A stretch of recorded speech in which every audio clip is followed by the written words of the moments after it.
So note on Paul's letters to the Romans, okay? So you can see Paul's epistles in contrast to the regular letters during the ancient times, no? Paul's letters were longer than the regular letters because his concept is to send correspondences, no, to use his letters in order to communicate many things, no, pertaining to his greetings, no, saying hello and people identifying names, and of course uh, talking about doctrines and some issues, especially those when we get to the letter of the First Corinthians, no, we can see Paul's interest in responding to different issues, no, happening in the Corinthian church. And so there are also the use in writing letters, the use of scrolls and the amanuensis or secretaries, okay? The use of secretaries, no? The use of secretaries for we should say while Paul was dictating and amanuensis was writing his statements, no? And then for example in Romans 16:22, Paul identified one of his scribes as si Tertius, no? Tertius, one who wrote for him, no, in his behalf, while Paul was thinking of things to say. And so why are the New Testament letters important? Why are the letters of Paul important? Okay? Because these are acts of communication, okay? These are acts of communication between people. And Paul, being an itinerant missionary, he travels from one place to another. And if you ask me, why would he do that? Because of his passion of winning many people. But at the back of it, he's also being pursued. He's also being persecuted. Okay? And so his persecution forced him to, instead of his plan of staying longer in one place, his pursuers, usually the Jewish legalists, no? Jewish legalists would force him, of course, he need to run for his life, no? To save his own skin. So that he would be moving from one place. And in doing so, he is able to spread the gospel in different places unexpectedly, no? Okay, when I say unexpectedly, because it was not part of his timetable, but he was forced to do so. And he had to move. That's also part of Christian wisdom, right? You take care of your life, no? You do not open yourself to harm, no? That's unless God commands you to do so. I don't think so, no? And so we can see as Paul sends his letters, his letter represents his beliefs, no? And so when a letter arrives, for example, in the city of Ephesus or in Thessalonica, chances are people in other cities also wanted to hear from that specific letter. And so there will be copies, okay? There will be scribes from that local church who will be copying his letter in order to provide another copy to another letter within another region. And that resulted to one letter, but there are many copies, okay? Because of the interest of hearing, listening, being also informed by the message of Paul from one church to another, no? And so yun, and also the pastoral care. And so by sending letters, that is how Paul expresses his nature, calling, and passion as a pastor to these churches. Okay, how they are to grow in the right doctrines and teachings, no? And another thing, written for specific situations. What does this mean? That the letters of Paul, of course, they are addressed in different important cities during the Greco-Roman era. There are occasions that are specifically relevant only to that particular location. Okay.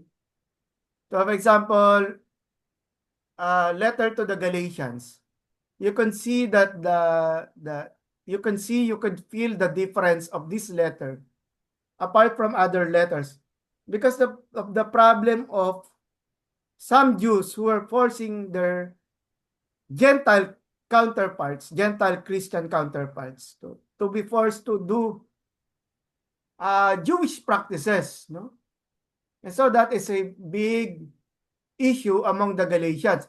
We do not see that issue much when we talk about Paul's letter to the Corinthians or even to the Thessalonians, no? So these are occasional letters.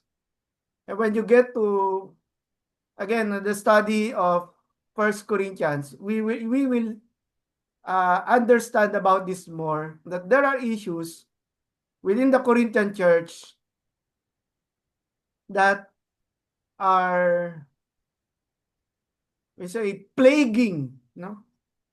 Plaguing the city because of the problem of church divisions. Okay. And so this is a map of Paul's, considers a section there that is not included, but it leads, no, going to the direction of Rome, Malta and Rome to the west, no? And so that is a portion of it. It's just so beautiful to look at it from a zoom in perception of the map, no? And so we continue, no? Background of Paul's letters. What are the back? So I want to borrow this. This is from Isaiah 29. This is its appearance of a scroll with its seal, no? Yung seal in its center, you could see it, the marking. It is made of wax, no? Yung molten wax, similar to the, for lack of a better term, the wax used in candles, no? But of course, this is a very special wax because it has persisted, no? Even through the centuries, no? That the seal is still there. And so Isaiah 29:11-12, and the vision of all this has become to you like the words of a book that is sealed. Book, they're referring to a scroll, okay? That is sealed. When men give it to one who can read, saying, read this, the person would say, I cannot, for it is sealed, meaning it is not for me. The letter or the scroll is addressed to someone, and because I am not that someone, I'm forbidden to read it. Usually there is a sense of authority for the recipient of the letter. And they believe that if they would be reading the scroll, even when it was not addressed to them, there is a curse. Okay? There is a curse that will follow them. Which is why the person who can read said, I cannot read it because it is sealed. And when they give the book to one who cannot read, of course, that's the bigger problem. The person cannot read. So that's his problem. He said, I cannot read. Regardless if there's a seal or not, he just can't do it. He does not have the skill. And so Isaiah 29, of course, you just read the context. I'm using that in order for us to see understand the quality and the imagery of the picture of a scroll here. So what are the important aspects when Paul writes his letters? the question is, where did he gain? Where did he gain his wisdom? No, where did he got his statements or reflections and able to write down a quality material, which we now call, no, the letters of Paul, the inspired letters of Paul. The first is his exposure to the Old Testament. No, of course, again, we have the Old and then the New Testament. That is reflective of the Old Covenant, the New Covenant. But for the Jews, they do not call old out,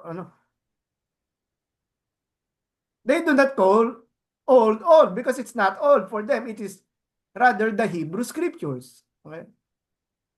But for us, technically, please accept that way of calling such things. No, the letters make more direct use of the Old Testament. So Paul's immersion, his knowledge, his expertise on the Old Testament.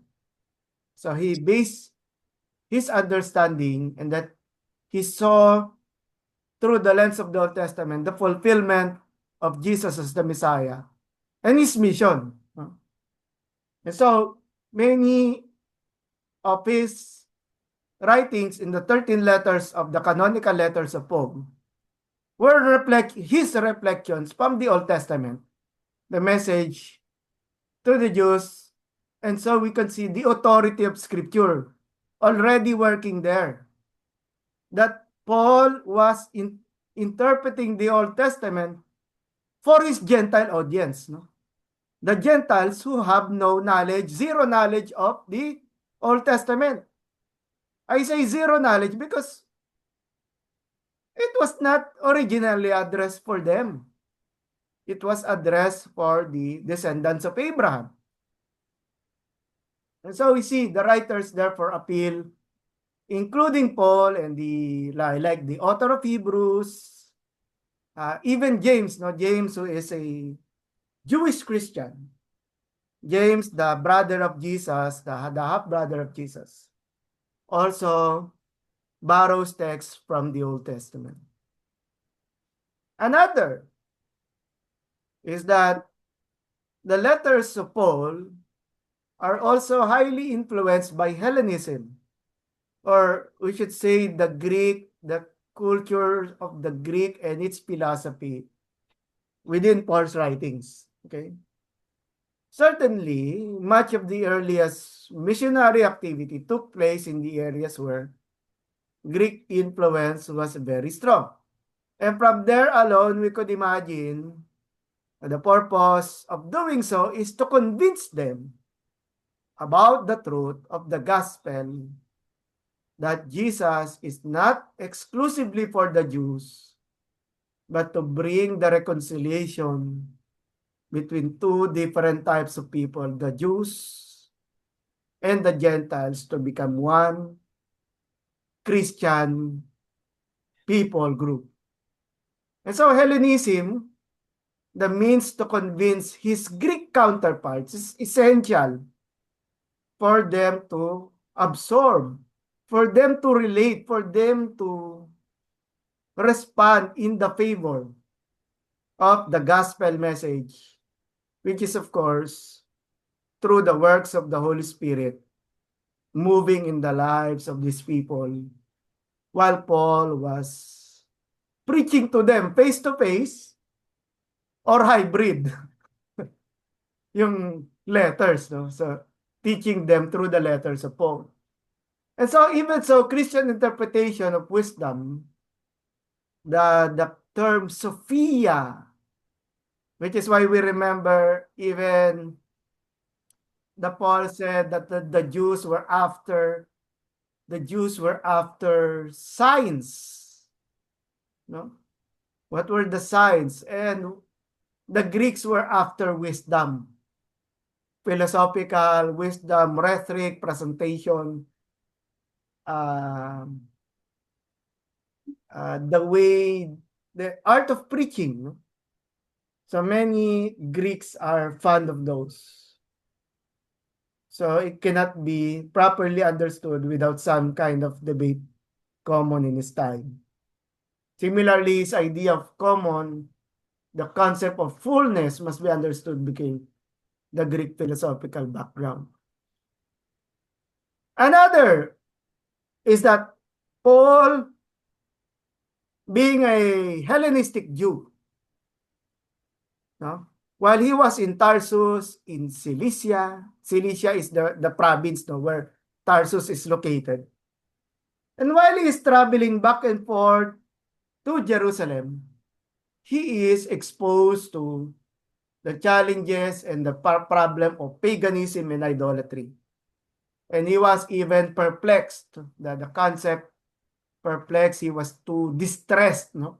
When he went to Athens to see the many different idols, no? How pagan culture is so deep, no? Within the Athenian culture when he visited Athens, no? Of course, paganism and idolatry is everywhere, diba? So the New Testament, so you see here the challenge of Paul. How does his knowledge, his love for Jesus, if you allow me to call it that way, his conversion experience, no, and his Jewish background, no, respond to the problems of paganism and idolatry? That's a totally different engagements of the pagans will say, this is our culture. Why are you a Jew? No, what's the purpose of your Judaism with us? And we see that in the book of Acts, that's one of the causes of the conflict. The causes for the conflict is that the Gentiles believe that Paul and the other apostles are forcing their cultures, the Jewish culture, upon them, which is really challenging. And I can say that continues to be our problem today. Okay. So the pagan environment.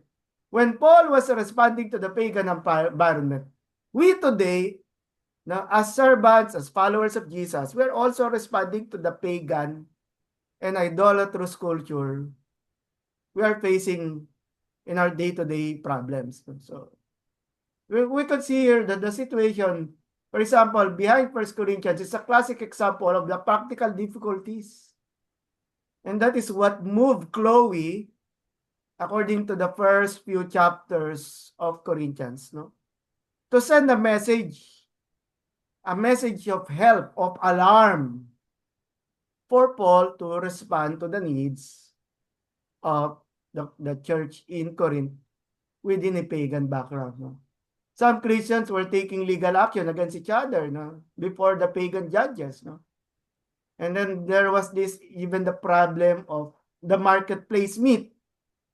How are they going to continue in their life as Christians when some of the believers themselves are eating food that were sacrificed to idols? So that's a continuing struggle, just to show to you the challenges that the Apostle Paul faced.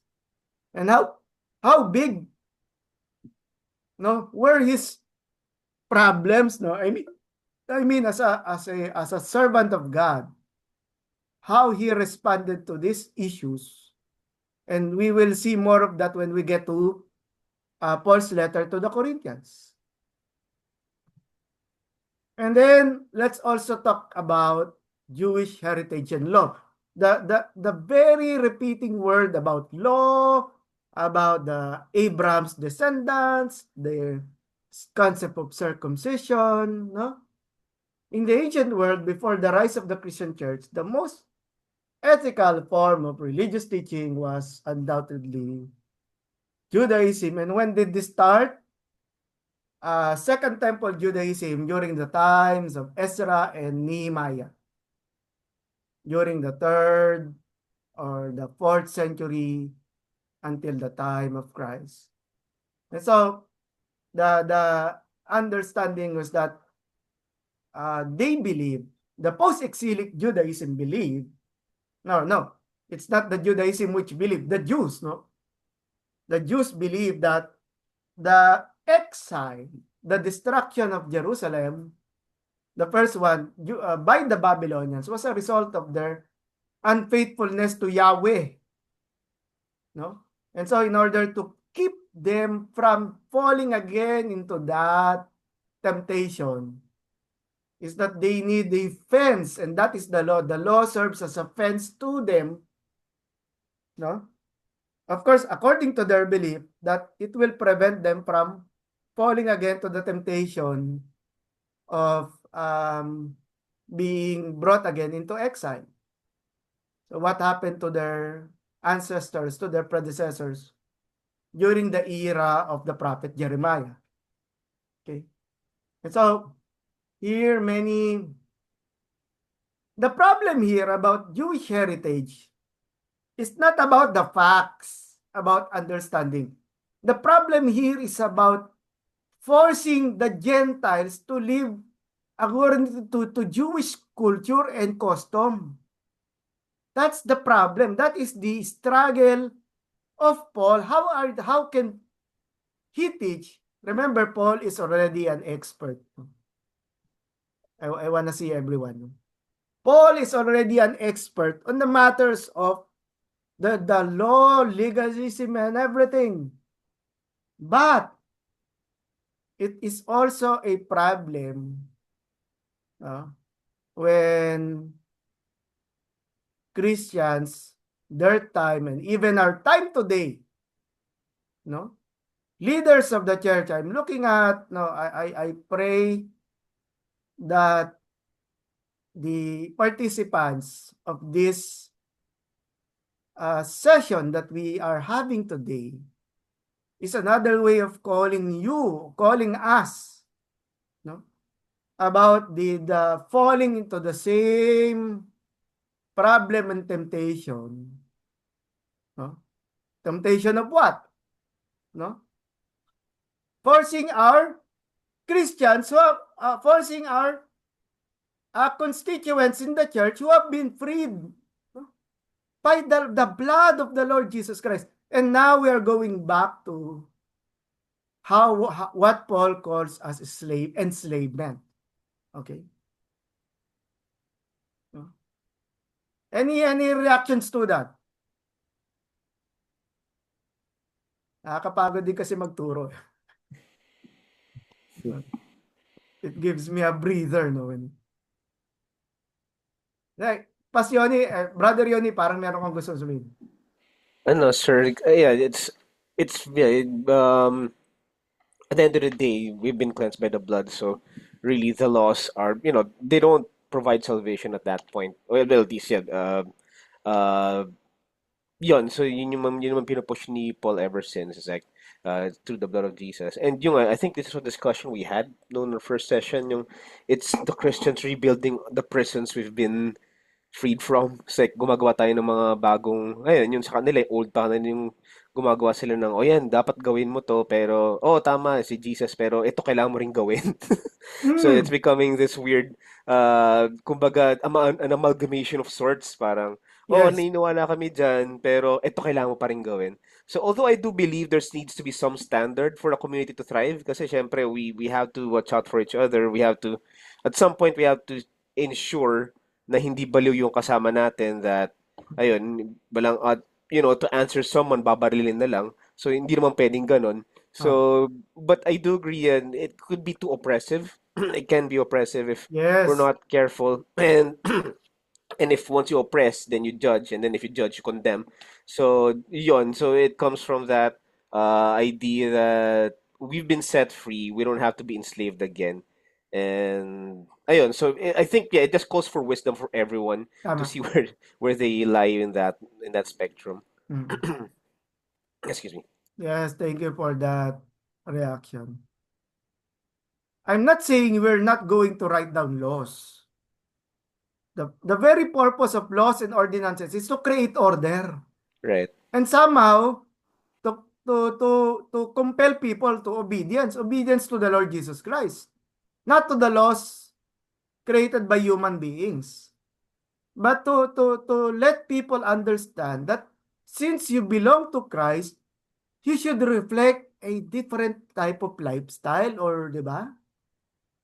Even your language should be affected by the change of heart, di ba? Kasi Even the Lord Jesus said, what comes from the mouth is what makes a person unclean. And so, doon, laws and ordinances can be useful. Wala na? Okay, let's go back to that concept. So at least we can hear, we can imagine, Paul uses or talks about the law in order to let people know, especially when we look at Paul's letter to the Romans, to make people aware that they're doing something wrong. Okay? And if they're doing something wrong, we call it banal na takot. We call it the holy fear or the fear of the Lord as described in the book of Proverbs, to make us aware that if we do not behave properly, no, the fear of the Lord is there. There are consequences. God can, of course, is not going to rain down fire, but at least he can make us feel that I think we're in trouble, no, somehow, no, within our hearts or in our consciences. I think we're in trouble, no. So anyone can, no, like Brother Yoni, and anyone can interact with me. No? Okay. So born in Tarsus, Roman citizen, a tent maker by trade, his means of living, something that he has learned from his parents, no? Likely, and then called as an apostle by God. How he introduces himself, how he calls himself. He is a man with a mission. He is a man with a divine calling. And that is divine calling does not come from human beings alone. His authority comes from his very master, whom he experienced on the way to Damascus. And then his authority equal to the other apostles, even when he did not partake in the 3.5 ministry of the 12 disciples. So this is the Colosseum lighted in the evening. So beautiful, no? How yung ingenuity of Roman architecture, no, allowed, no, that the Colosseum stands even today, di ba? In the midst, even there are earthquakes and storms. So the city of Rome, founded 753 BC, the capital of the past empire. It is the capital. It is the, we say, the height of, or the uppermost tier within the hierarchy of social culture is the Roman citizen. The population during the New Testament era was assumed to be 1 million people. And so it is also the center of wealth, trade, and diplomacy. It is where the Senate, the Roman Senate, makes their decisions. And then in the center of the Roman Empire. And so, now talking about the church, what is the composition? The composition of the church is mixed Jewish and Gentile believers. So who were the people responsible for planting the church in Rome? These were to be early Jewish Christians who received the power of the Holy Spirit during the day of Pentecost. Okay. And so when they celebrated the feast of the day of Pentecost, the feast of the first fruits in Jerusalem, when they went back to their own places of where they simply live or they conduct business. Is that they expanded the faith of Christianity among other people. And so Paul longed to preach there according, and then traditionally the city of Rome was traditionally where also Paul and Peter, according to tradition, they're just the places where they died. So the background to these letters again, we can see left and right the debate on circumcision and the law of Moses, which is as Jews, as Jewish Christians, how do they base the authority of the Old Testament in this new calling as Christian converts who see the Lord, who see Jesus, no, of Nazareth, son of Joseph, as the true Messiah sent or prophesied by the prophets. Okay? And so Paul emphasizes justification by grace through faith. No? That it is not by human works. No? Although human works is important when you talk about the Christian responsibility as a child of God, but it is not a means for salvation or for anyone to boast, no, about what they have done for Christ, that they can boast before God, that God is a favorite, that God chose favoritism, that because you have done more activities for Christ, you then deserve that your prayers to be heard. That's the concept of favoritism, right? We believe that we have done so much for the kingdom that God will hear our prayers more than your other brother and sister. That's the concept of favoritism. That is why some Christians think that is why they do a lot of things in the ministry so they can compare, so they have something to brag before God, especially when troubles come. So what about you, no? Christ's mercy, not the law, is the basis of salvation. This is the mercy of God. That is the object of our faith is in the Lord Jesus Christ, in what the Lord did in our behalf, for our sake, being the replacement on the cross instead of us being the recipients of that punishment for violating the laws of God. Any reactions?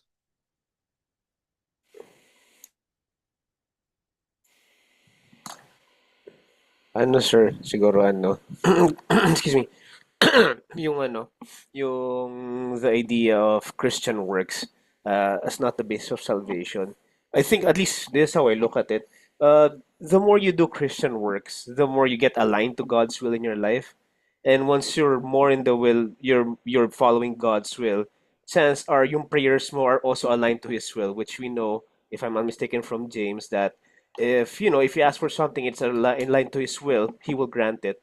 So I think doon pumapasok yun. So it's not so much na marami akong ginawa, therefore ma-answer niya. It's because just we're aligning ourselves to His will.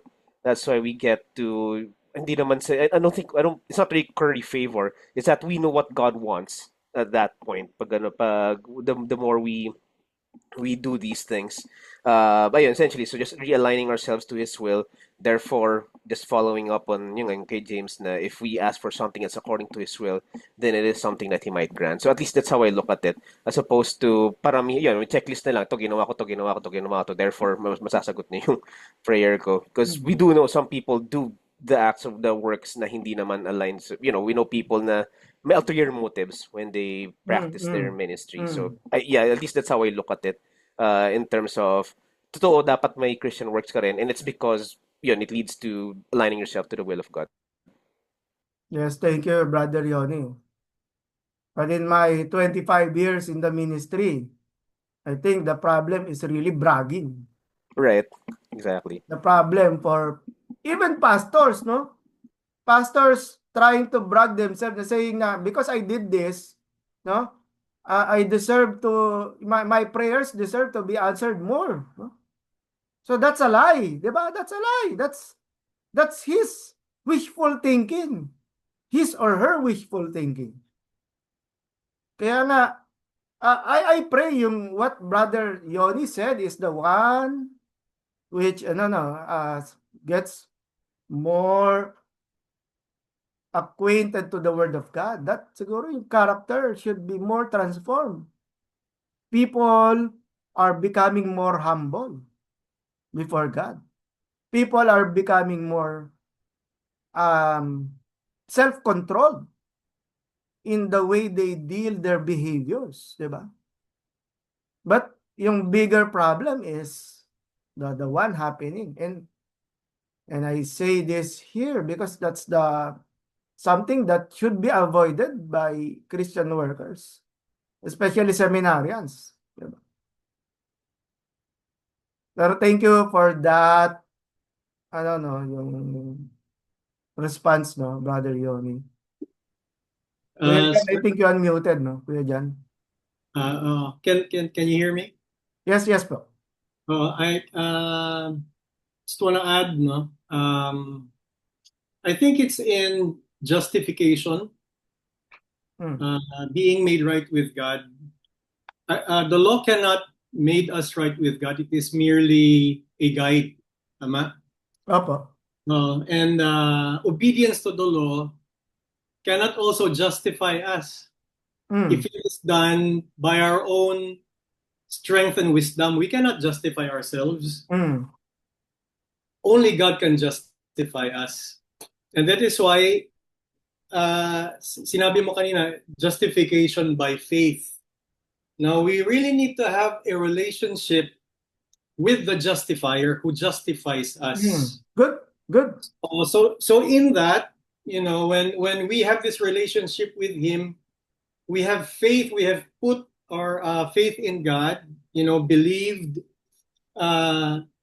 in of who he is and what he can do.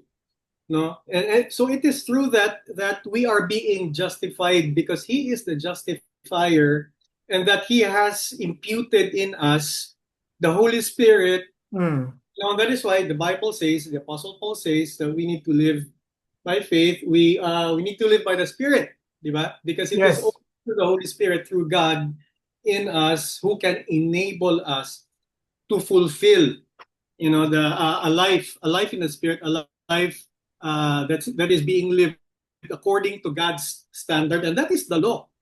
Okay, the law is God's standard, but we cannot do it by our own. It is only through the Holy Spirit, a relationship with God. It is not by obedience apart from our relationship with Him, but within the bounds of our relationship with God. Good. Yan po. Yes. Parang sinasagot mo na yung chapter 1 ko ng Romans 1. Pero thank you doon sa addition ni ni Pastor Jan. Okay, good. So let's look at yung introduction. Can anyone please read Romans 1:1 to 6? Any translation you have with you? You just unmute po and then read.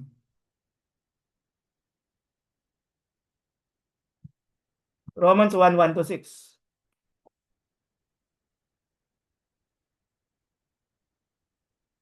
Volunteers, please. Ako na po. Yes po, yes po.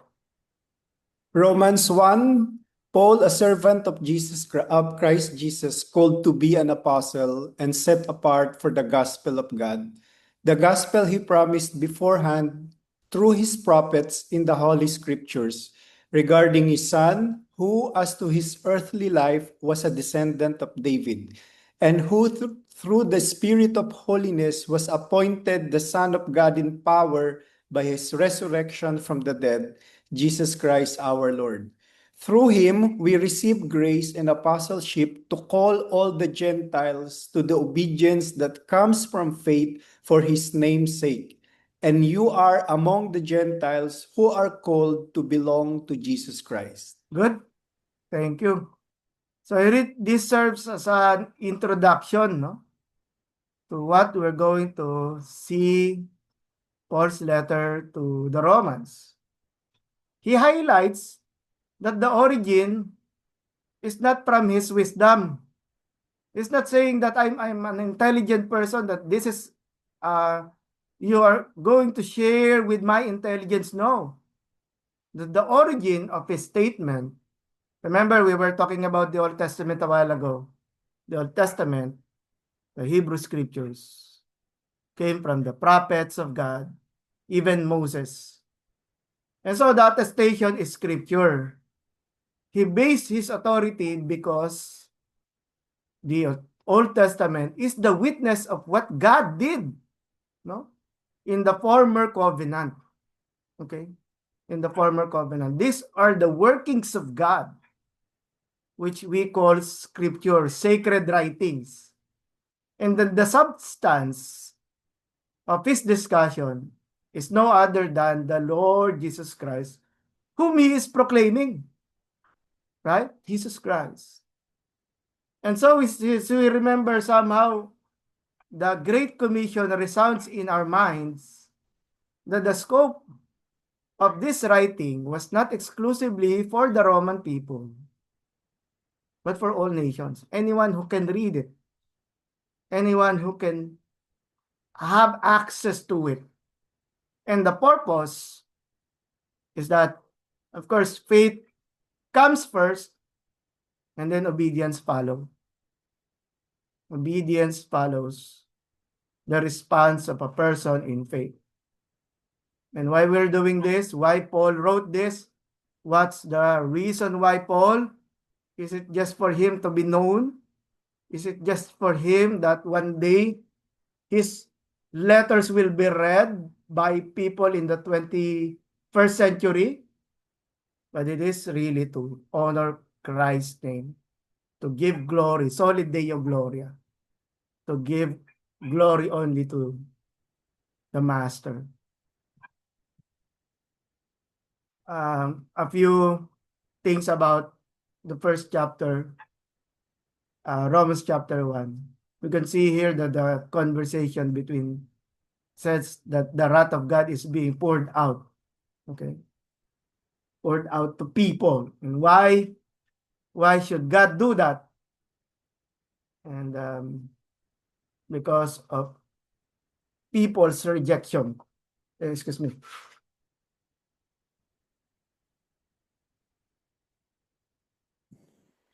Sa aming mga bagong classmates, Sige lang, sa ating mga bagong classmates. Sige lang. sir, sabihin, akala ko sir may ano ka na naman, may episode ka na naman. Sabihin ko lang sana minsan nagkaka-episodes ka for a few minutes. Buti hindi pa. Okay. Akala ko kanina. Alright. Akala ko kanina. I just wanted to let them know. Baka magulat sila bigla nawawala ka. Ano yun? Hindi, ito, ano to, doon sa nilulutong ulam, may mga ano na. Kumukulo na. Okay. So the wrath of God is being poured out. And so we can see here the general problem. General, hindi yung rango, no? But it comprises many, many people. People who are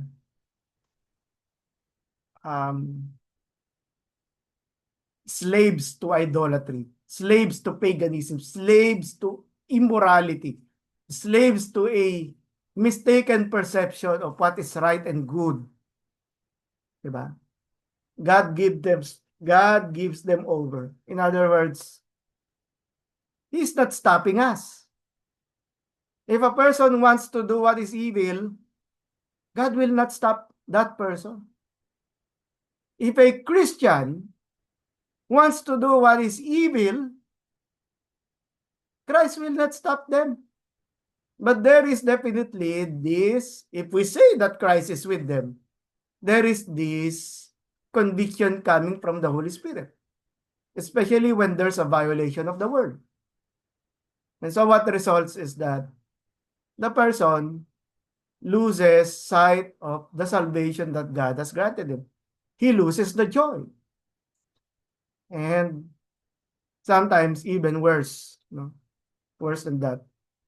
So that we can say that the beginning chapter of the letter to the Romans is that to say everyone is guilty, whether the person who has a law, the person who do not have a law, are both guilty, they are both in need of the saving work of God. And what is the means? The death of Jesus Christ on the cross. That is the payment. And what is how is this being offered? Offered through faith to the people, not by countless laws that are human-made only to enslave people once more, to prevent people from seeing the beauty of God's shalom, which is about his freedom from anything else, the true freedom that God grants to his people, to his children.